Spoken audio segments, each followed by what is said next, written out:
Hello, everyone. Welcome to In the Cordon, the place where every cricketer wants to be. I'm your host, Callum Dunk, and thank you so much for joining me for another episode of the podcast. Australia go 2-0 up in this Ashes series, winning this test match by 8 wickets. A few people thought that this was going to be done within the first hour of play, but England showed some really good fight today through the captain, Ben Stokes, and all-rounder Will Jacks. Stokes making a 50, Will Jacks out for 41, and then there wasn't really much from the last three batsmen. So a very good day for Australia, obviously getting the victory. If we look at the England point of view, I thought Stokes was really patient today.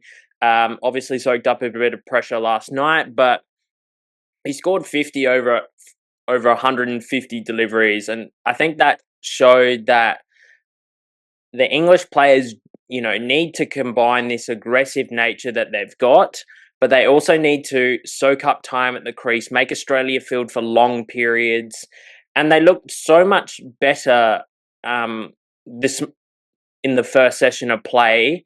Just, soaking up some pressure, soaking up some time. Obviously, it was really hot up in Brisbane. Temperatures over 31 degrees again today.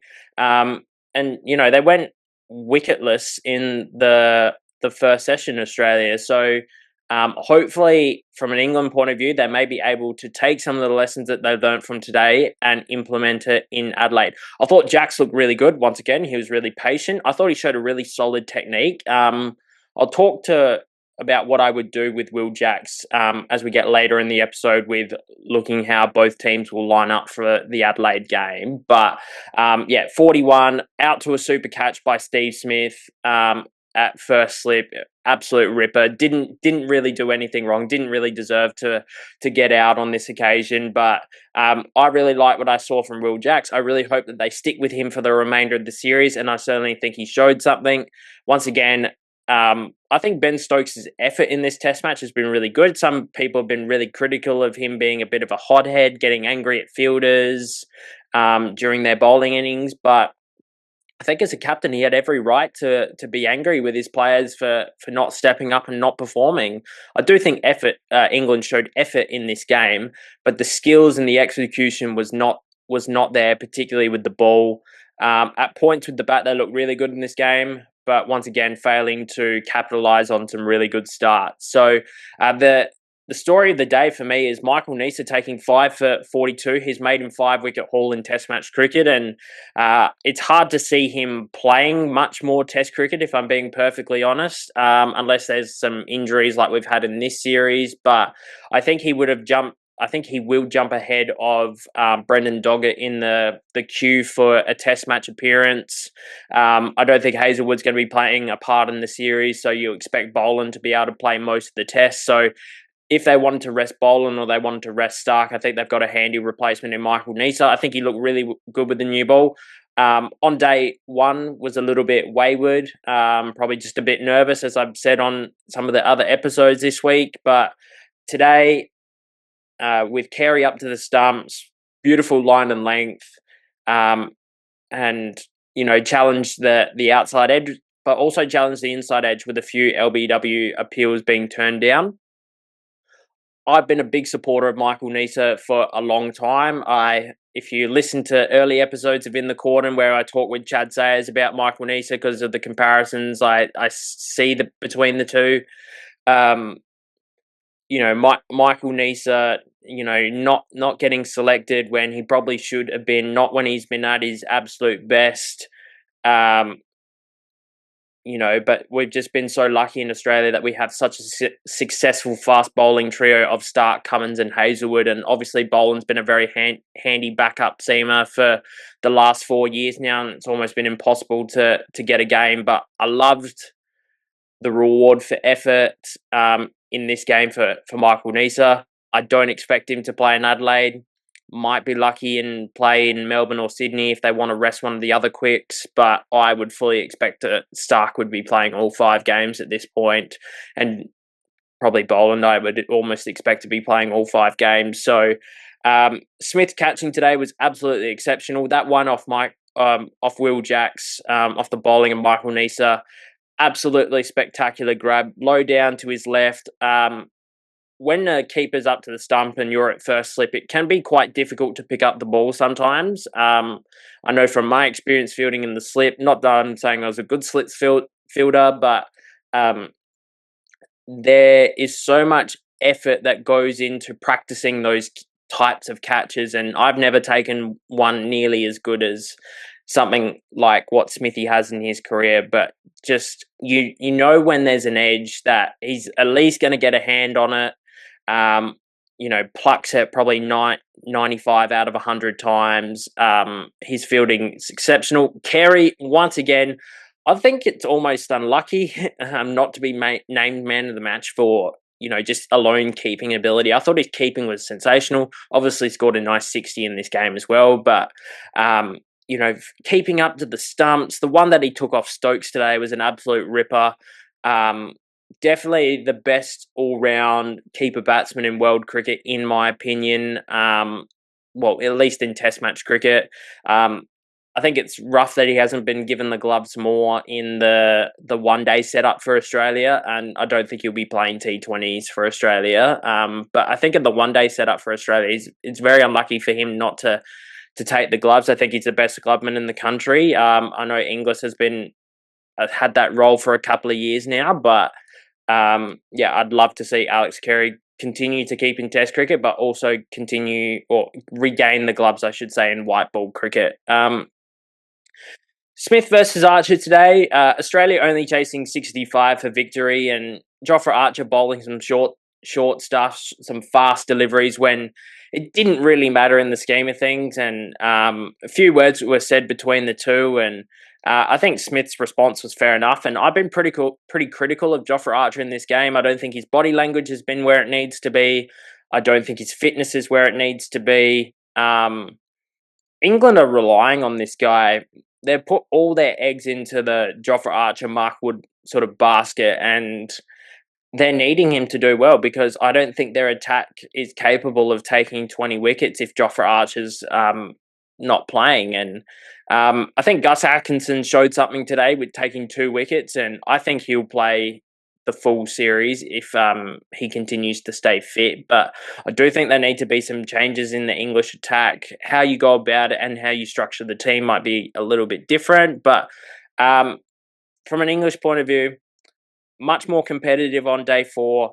Captain Stokes showed the way of how they need to absorb a bit more pressure later in the series. I thought Jacks absolutely showed something in this game. His highest score in his 3rd Test match of 41. I hope he plays in Adelaide.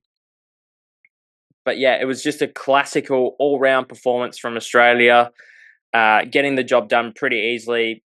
They would have been disappointed maybe to, lose those couple of wickets there in the chase. But I thought Weatherald looked really good in this Test match. I think Smith looked really good in this game. I thought Travis Head at points in this game looked really good and could take the game away batting at the top of the order. But whether he remains at the top of the order is, for at least long term, is probably a bit doubtful for me. I fully expect he remains opener for the rest of the series, and then they look to solve their opening problem after that, because they do have a tour to South Africa later in 2026, and I think they do need to sort out an proper opening combination before that tour.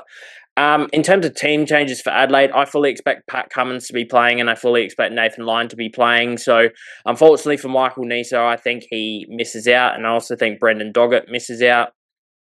I thought Doggett bowled okay in parts of the game, was probably under-bowled, and I think it was with Neser taking those wickets, I think it didn't really give Doggett a chance to shine. But I think Doggett's done well in his first couple of Test matches. He can hold his head up high.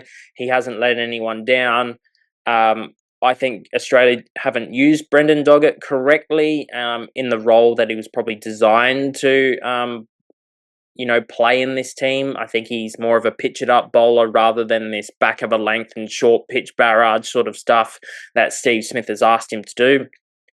Whether this is a Steve Smith decision or a coaching decision, I'm not sure.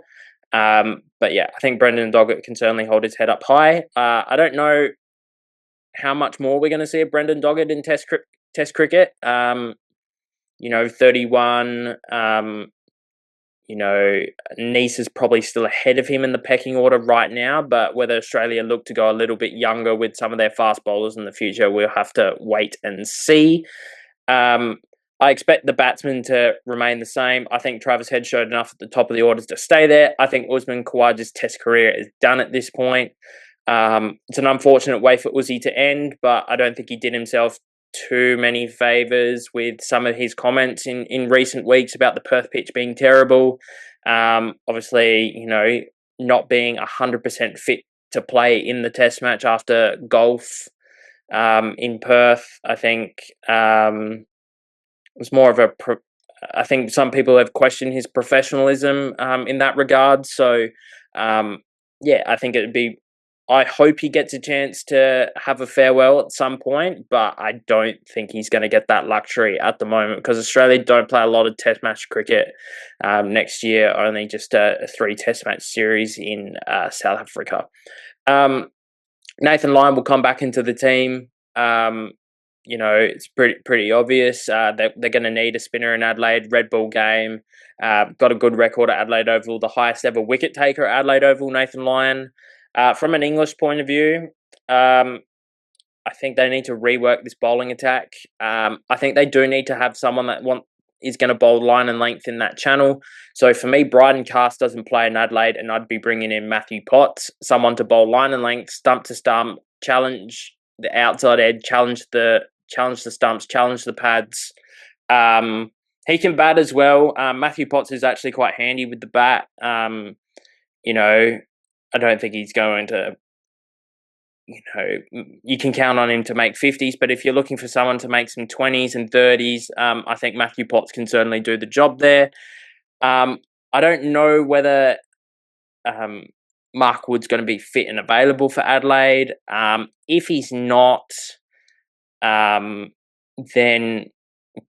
potentially you're looking at someone like Josh Tongue, but Tongue is very inconsistent as well in that Bryden Cast model. His best is absolutely unbelievable, but his worst is pretty shocking. But I think it would be an attack of Archer, Atkinson, and Wood if fully fit, and probably Matthew Potts in there. I don't see them playing Bashir at all in this series. If you wanted to do something radical with their team, I think Will Jacks certainly shows the capabilities to bat number 3. Ollie Pope looks really out of sorts at the moment. Whether Ollie Pope could go down the order and bat at number 6 or 7, maybe number 7 and take the gloves. Jamie Smith looked all at sea in this trip. He hasn't kept well. He hasn't batted well. But since he's come into this English team, he's actually done really, really well. And I do rate Jamie Smith as a player, but if you're looking to do something radical to change it up, but I think Will Jacks needs to certainly bat up the order. I think he could easily bat at number 3.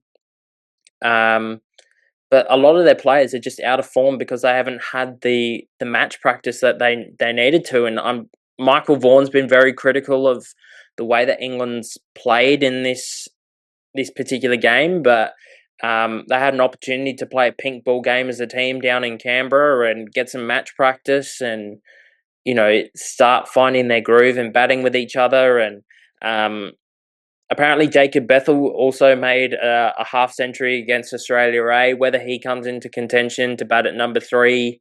But I think it would be pretty rough on Will Jacks if he was out of the team and then Jacob Bethel was in the team. I think Jacks has showed a bit with the bat, but I think with the ball, he's a much better spinner than Jacob Bethel. I know Bethel turns it the other way, but if they're wanting to have Jacks and Root as some spinners, and then, a 4-pace 4-man seam attack for Adelaide, then I don't really know what England's going to do. I'm very confident. I'm 95% confident of what Australia is going to do, bar that there being any injuries. But England, I just think they need to change their approach.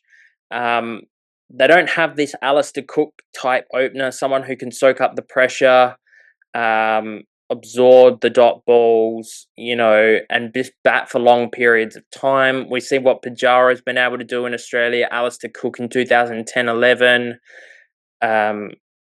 Graham Smith at points in the past has batted for a long period. I'm just trying to think of some other openers who have done really well. Mike Agarwal in 2018, 2019 played a lot of deliveries.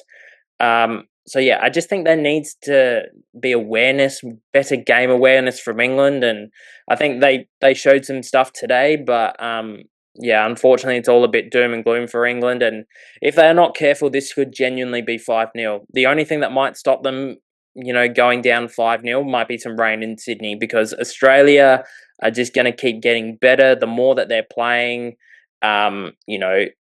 None of their top order went on to get a big score in this game, Australia. So, they've left runs out there in Brisbane, but obviously it's going to be a really good pitch in Adelaide, as it always is.